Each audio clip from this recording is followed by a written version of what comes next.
Hey, let's talk about Bulgaria, shall we? Now, most people outside the region don't know a damn thing about Bulgaria, where it stands, what it believes, or who's pulling the strings. So here's the truth. Bulgaria is one of the oldest countries in Europe, believe it or not. It's on the Black Sea, and like any country with Black Sea access, it's a strategic target militarily, economically, and politically. And here's why the Black Sea matters. It's a geographic and strategic gate between Europe, the Middle East, and Central Asia. Whoever controls it controls naval access to Russia's southern flank, energy routes, and military mobility. For NATO, Bulgaria is a beachhead, a launch pad for surveillance, missile systems, and influence across the Caucasus. For Russia, it's a buffer zone, a shield to keep the West from surrounding its borders by the sea. That's why Bulgaria isn't just a country. They see it as a chess piece, and every power at the table wants it facing their direction. They're in the EU and they're in NATO, and now they're about to adopt the euro. Sounds like progress, right? Wrong. Because once you give up your currency, you give up your what? Your sovereignty. And I've seen this play out firsthand. When Germany adopted the euro, I was running businesses there. Overnight, my revenue was slashed in half. Prices shot up. People stopped spending. I went from making a 5x profit to barely breaking even. Here's one example. I was selling cocktails for 18 D-marks in my cocktail bar. Within 3 months of the euro, I had to sell them for 4 euros, which is about 8 D-marks, just to keep people walking through the door. That's over 50% gone instantly. But the government, the EU, they spun it as success, just like they're doing now in Bulgaria. They're telling the people that joining the euro will bring stability, growth, and modernization. But what they don't tell you is that it'll cost you your control, your decisions, your freedom to adapt to crises. Hungary stayed in the EU but kept the forint.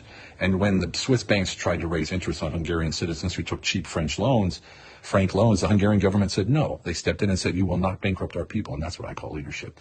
That's what's called putting your citizens first. Can Bulgaria do the same once it's fully locked into the euro? No, because when the last tool of national control, your own money, is gone, you answer to Brussels, not to your people. And right now, Bulgaria is torn. You've got the government leaning hard toward the EU, trying to push through euro adoption by 26. You've got President Radev saying, wait, maybe the people should vote on this. And then you've got the Nationalist Revival Party saying, we want out of the EU and out of NATO altogether.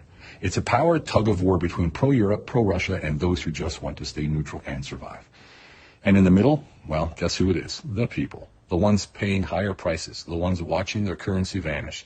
The ones being pulled between foreign agendas, none of which are about actually helping them.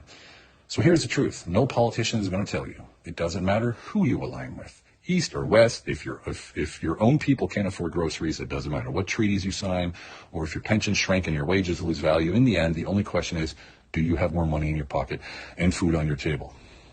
And let's be real. This constant division, left versus right, pro-Russian versus pro-European, Christian versus secular, it's all distraction. It keeps us fighting each other while they sell out our countries from behind closed doors.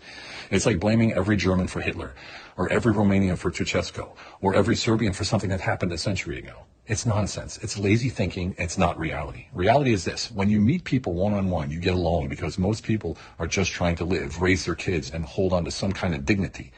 But they separate us, they isolate us, they feed us propaganda, and suddenly we think our neighbor is the enemy. In Bulgaria, you're a tripwire, just like Serbia, just like Romania.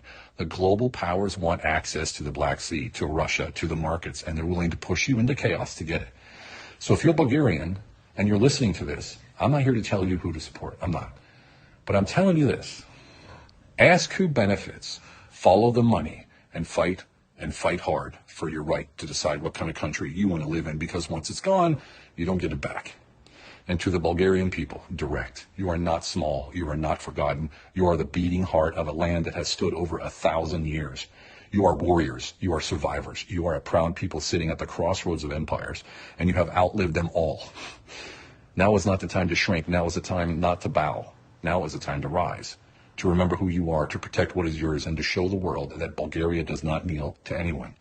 Your strength is not in Brussels. Your future is not in Moscow. Your power is in your streets, in your homes, and in your hands. Stand up, speak out, and take your country back.